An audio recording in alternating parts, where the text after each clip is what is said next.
تبيع لنا واحدة؟ لا لا لا ليش؟ حقاتي. طيب عطنا واحدة كذا.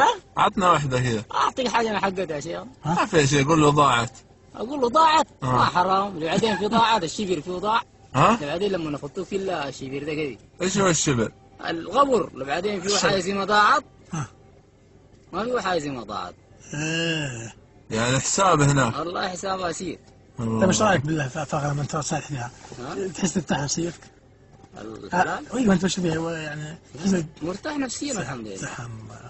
مئات من حلال مرتاح نفسيا. لا اله الا الله. طيب بس عطنا واحدة بس يا شيخ.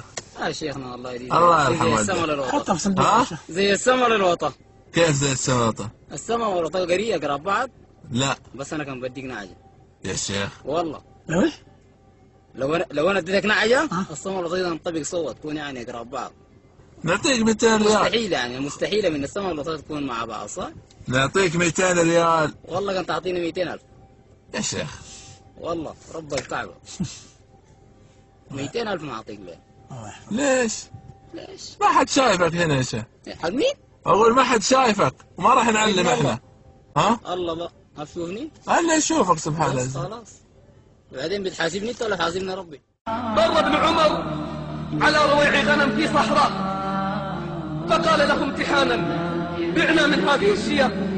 فقال: انا مملوك ومؤتمن، انا مملوك ومؤتمن. فقال ابن عمر ممتحنا ايمانه: قل للمالك اكلها الذئب. فقال رويع الغنم الذي امتلأ قلبه خشية من الله: وماذا أقول لله؟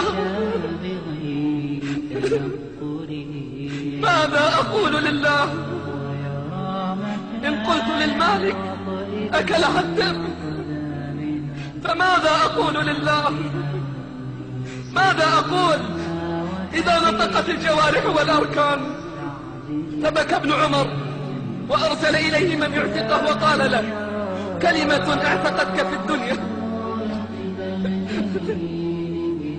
كلمة اعتقتك في الدنيا، أسأل الله أن تعتقك يوم أن تلقاه.